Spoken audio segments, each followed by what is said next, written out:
네, 어제 우리나라엔 한파가 찾아오면서 체감 기온이 매우 낮았다고 하는데요. 국내 증시도 그러한 모습을 나타냈습니다. 코스피와 코스닥 일제히 하락 마감했는데 그 낙폭이 크지는 않았음에도 불구하고 그동안 올랐다가 내렸기 때문에 체감상으로는 더 많이 흔들리는 것처럼 느끼셨을 텐데요. 코스피와 코스닥에서 거래대금이 많이 몰렸던 종목군들 확인해 보시면서 오늘장 힌트 얻어보셨으면 좋겠습니다. 거래대금 탑5 종목군들 확인해 보도록 하겠습니다. 네, 코스피에서 거래대금이 많이 몰렸던 5가지 종목들입니다. 삼성전자가 가장 상단에 올라와 있고요. HMM, LS전선아시아, 두산로보틱스, 그리고 대동까지 올라와 있는데요. 우선 삼성전자가 끊임없이 이렇게 거래대금 탑5 종목들에 올라오고 있습니다. 최근 들어서 계속해서 이렇게 고점을 높이고 있는 종목군들 중에 하나인데 어제도 0.27% 상승해주면서 무려 7만 5천 원을 터치했습니다. 또 아래로 보시면 HMM, 매각과 관련해서 최근 들어서 질주를 했던 종목이죠. 그런데 어제 시장에서는 11% 넘게 하락하면서 그동안 올랐었던 것에 대한 차익 매물이 출회가 됐고요. 따라서 종가는 19,530원에 형성이 됐습니다.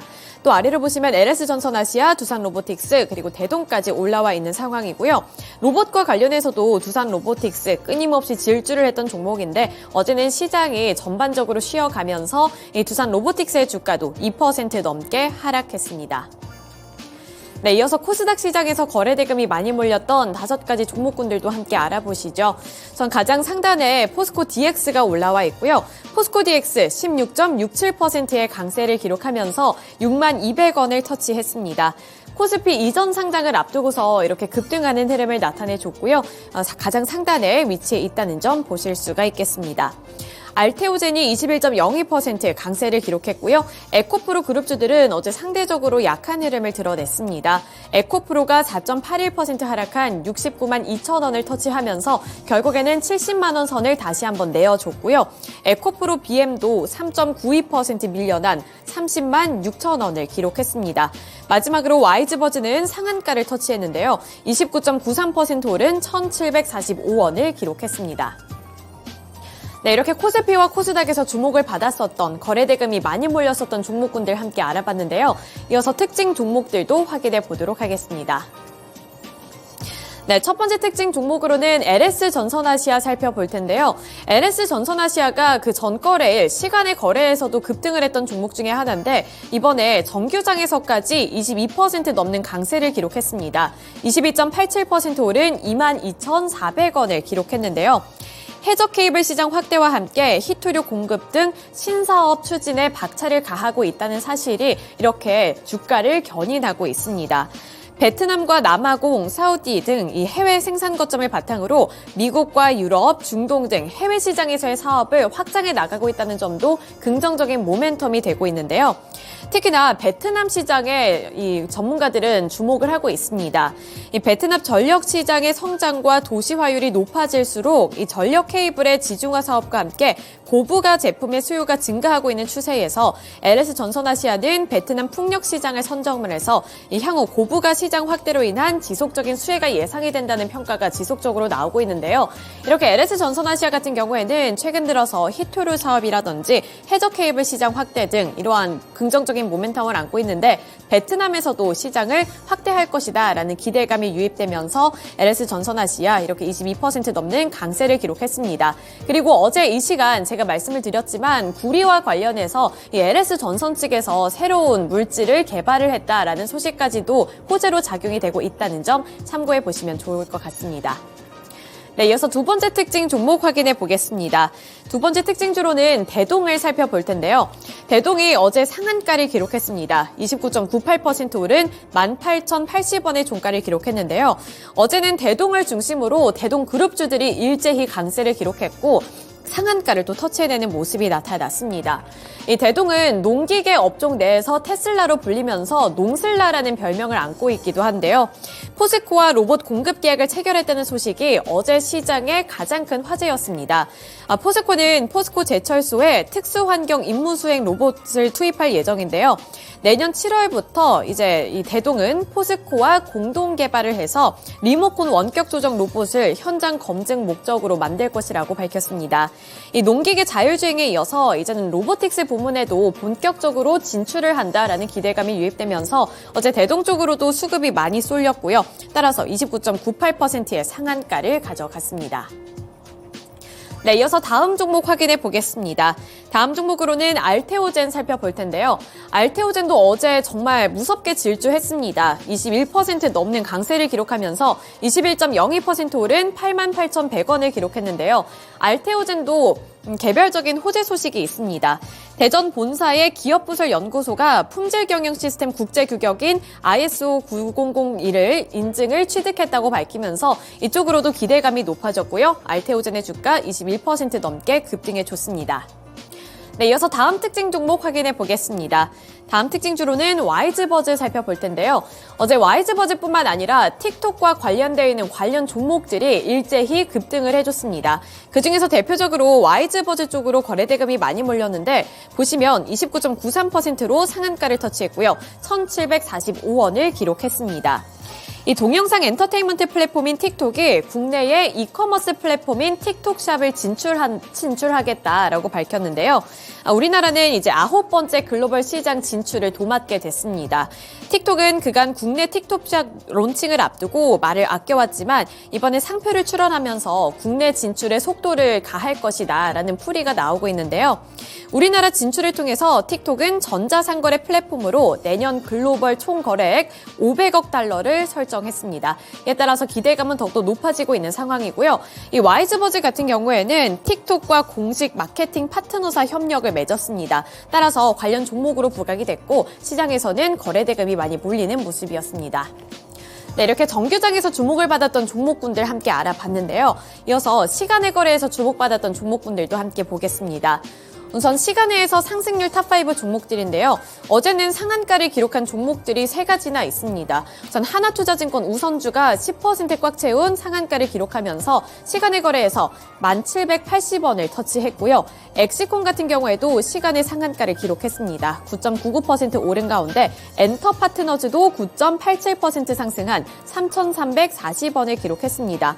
또 아래로 레뷰코퍼레이션이 6.59% 상승, 코리아서키트가 5.11%의 상승세를 가져갔습니다. 우선 하나투자증권 우선주 같은 경우에는 뚜렷한 내용은 아직 공시된 바가 없습니다. 하지만 STO와 관련해서 관련 종목으로 엮이고 있다는 점 힌트로 얻어보실 수가 있겠고요. 또 나머지 종목 중에서 특징 종목은 추후에 넘어가서 조금 더 자세하게 다뤄보도록 하겠습니다.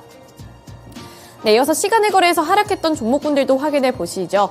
DSNL이 이렇게 급락하는 모습이 나타났고요. CCS가 9.94% 하락하면서 CCS 이렇게 시간의 거래에서 하한가를 기록했습니다. 또 에코프로 머티리얼즈 시간의 거래에서 7.79% 하락하는 모습이었고요. 태양금속 우선주와 덕성 우선주까지도 일제히 약세를 기록했습니다. 우선은 여기서 이 DSNL 같은 경우에는 정리 매매로 인해서 상장 폐지 정리 매매로 인해서 시간의 거래에서도 이렇게 수급이 많이 빠져나가는 모습이 연이어서 나타나고 있다는 점 보셔야겠고요. 또 CCS 같은 경우에는 제3자 배정 유상증자 납입일이 연기가 됨에 따라 이렇게 하락하는 모습이 나타났습니다.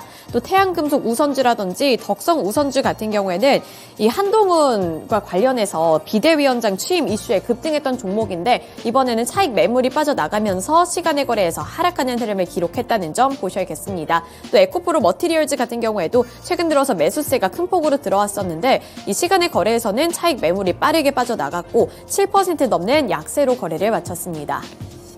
네, 이어서 시간의 거래에서의 특징 종목들도 함께 알아보시죠. 첫 번째 특징 종목 확인해 보겠습니다. 첫 번째로는 이제 엑시콘 그리고 코리아 서키트 이렇게 묶어서 살펴보도록 할 텐데요. 우선 엑시콘이 어제 시간의 거래에서 상한가를 기록했습니다. 9.99% 오른 16,740원을 기록했는데요. 엑시콘 같은 경우에는 이 반도체 내에서 CXL 관련 종목으로 눈여겨보시면 좋을 것 같은데요. 엑시콘이 CXL 2.0 테스터 개발을 내년 1분기 중에 완료할 것이라는 포부를 밝히면서 이렇게 급등하는 양상이 나타났습니다. 엑시콘은 기존 PCLE 기반의 SSD 젠 5 테스터를 국내 최초로 상용화한 바가 있는데요. 이 회사의 주력 제품으로 자리매김을 했고 지난해 사상 최고 매출액을 기록하기도 했습니다. 엑시콘은 사실 이미 작년에 CXL 1.1 테스터 개발을 완료했지만 당시에는 별 반응이 없었기 때문에 좀 잊혀지는 모습이 나타나기도 했는데요. 하지만 이후에 인텔 측에서 CXL 향후 버전 2.0과 3.0을 발표하면서 엑시콘도 이에 대응을 하기 위해 CXL 2.0 테스터를 개발 중이고 내년 1분기에는 개발을 완료할 것이라고 밝혔습니다. 이에 따라서 엑시콘이 어제 9% 넘는 시간의 상한가를 기록했고요. 마지막으로 코리아 서킷 확인해 보시죠. 코리아 서킷도 어제 시간의 거래에서 5.11%의 상승률을 가져갔습니다. 코리아 서킷은 직접적인 이러한 호재 소식이라든지 개별적인 이슈가 있었던 것은 아니지만 앞서서 살펴드렸다시피 엑시콘이 이렇게 CXL과 관련해서 호재 소식을 들고 왔고 코리아 서킷도 대표적으로 이 CXL 관련 종목으로 부각이 되면서 어제 함께 올랐다라고 풀이를 해볼 수가 있겠습니다. 따라서 시간의 거래에서는 엑시콘과 코리아 서킷가 대표적인 특징 종목으로 꼽히고 있다는 점 참고해 보시면 좋을 것 같습니다. 네, 이렇게 정규장과 시간의 거래에서 주목을 받았던 특징 종목들 함께 알아봤는데요. 이어서 미국 증시에서는 어떠한 특징주가 있었을지 함께 눈여겨보시죠. 네, 다음으로는 미국 증시 특징 종목들 함께 보겠습니다. 간밤에 뉴욕 증시 다시 한번 분위기를 높여가는 모습이었는데요. 하루간의 짧은 조정을 거치고 상승하는 모습이었고요. S&P 500 지수에서도 모두 11개 업종들이 일제히 상승세를 기록했습니다. GDP라든지 신규 실업수당 청구 건수 여러 가지 경제 지표들이 있었지만 시장에서는 낙관론에 더 크게 반응을 해주는 모습이었는데요.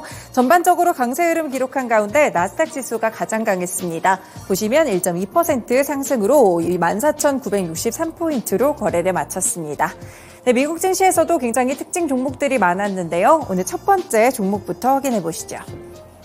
사실 어제 시간외에서 이미 급등을 했기 때문에 정규장에서의 상승이 이미 예정된 수준이었다라고 볼 수 있겠는데요. 바로 마이크론입니다. 마이크론 테크놀로지 8% 이상의 급등으로 $85 선에서 함께 거래를 마쳤습니다. 결국 이유는 실적이 되겠죠. 마이크론 실적이 나왔는데 전반적으로 예상보다 좋은 실적이었습니다. 메모리 업계의 실적 개선으로 이어지게 될지 기대감이 커지는 가운데 회계연도 기준 2024년 1분기 매출액은 47억 3천만 달러였고 영업손실은 11억 2,800만 달러를 함께 기록했습니다. 전반적으로는 월가의 예상치를 모두 웃도는 수치가 나왔다고 살펴보실 수 있겠고요. 일단 삼성전자와 SK하이닉스 역시나 좋은 실적을 낼 것으로 현재는 기대감이 상당히 커지는 상황입니다.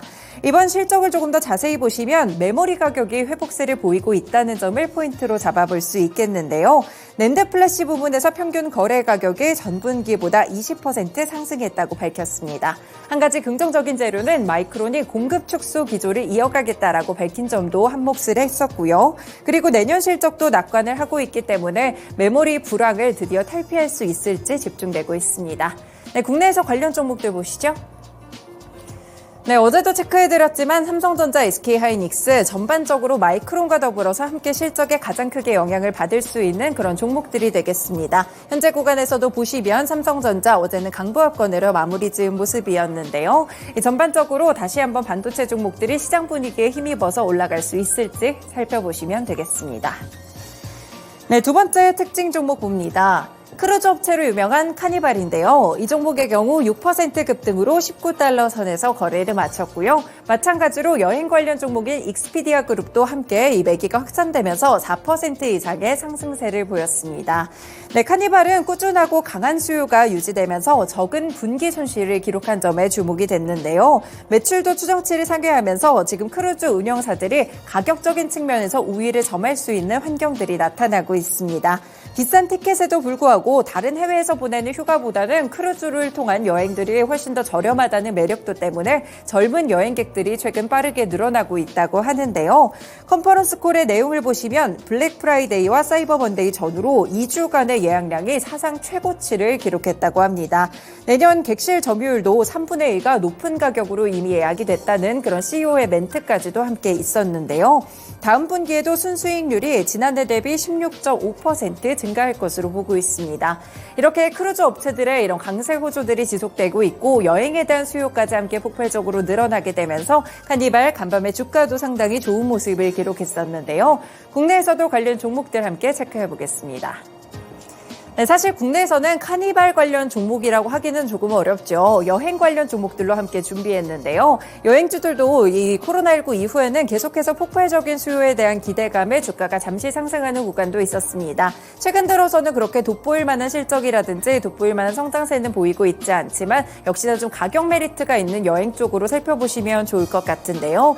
일단 노랑풍선이나 롯데관광개발, 하나투어, 모두투어까지 여행주들의 흐름도 오랜만에 함께 점검해 보시길 바라겠습니다. 네, 마지막 종목 살펴봅니다. 중고차 플랫폼인 카맥스, 이 종목 역시나 5% 이상의 상승세로 78달러 선에서 함께 거래를 마쳤는데요. 일단 중고차 플랫폼을 보시면 이 카맥스의 주가가 비용 절감 그리고 가격 강세, 실적 호조, 3박자에 힘입으면서 일단 양호한 3분기 수익을 발표했고 사실 개장 전에도 좋은 흐름들이 나타났었는데 이후에도 정규장에서 탄력이 조금 떨어지기는 했지만 여전히 상승세를 기록했습니다. 네, 카맥스는 회계연도 3분기에 주당 순이익이 0.52달러를 기록하게 되면서 월가의 예상치가 0.38달러였기 때문에 이를 훨씬 더 상회하는 좋은 실적을 내기도 했었고요. 순이익은 1년 전 0.24달러에서 무려 117%나 큰 폭으로 증가했습니다. 다만 좀 아쉬웠던 점은 카맥스의 매출이 61억 5천만 달러로 컨센서스 예상치였던 62억 9천만 달러를 소폭 하회했다는 점을 보셔야겠는데요. 매출이 하회하기는 했지만 결국 주당 순이익이라든지 이런 부분들이 방어를 해주게 되면서 실적은 긍정적인 평가를 받고 있습니다. 그리고 한 가지 호재 소식을 더 보시면 지난해 중단이 됐었던 자사주 매입 프로그램을 재개한다라는 소식이 또 큰 폭으로 영향을 미치기도 했었는데요. 개별적인 재료까지 함께 더해지게 되면서 중고차 플랫폼 카맥스 역시나 간밤 미국 증시에서 좋은 흐름을 보여줬습니다. 네, 국내에서도 중고차라든지 관련 업체들 좀 체크를 해볼 수가 있겠죠. 사실상 렌터카 업체들까지 함께 묶어볼 수 있을 것 같은데요. SK 렌터카나 K카 함께 보시면 되겠고요. 어제장에서는 흐름이 그렇게 좋지 못했습니다. 물론 이렇게 카맥스의 주가가 올랐다고 해서 렌터카 종목들이 큰 영향을 받는 것은 아니지만 렌터카와 관련된 사업들 또 중고차 관련 사업들까지 함께 체크해 보시길 바라겠습니다. 네, 이렇게 미국 증시에서 있었던 세 가지 종목들 위주로 함께 전해드렸습니다. 미국 증시와 더불어서 국내 증시 종목들까지 연결시켜드렸고요. 지금까지 증권통 투자 업데이터 시간이었습니다.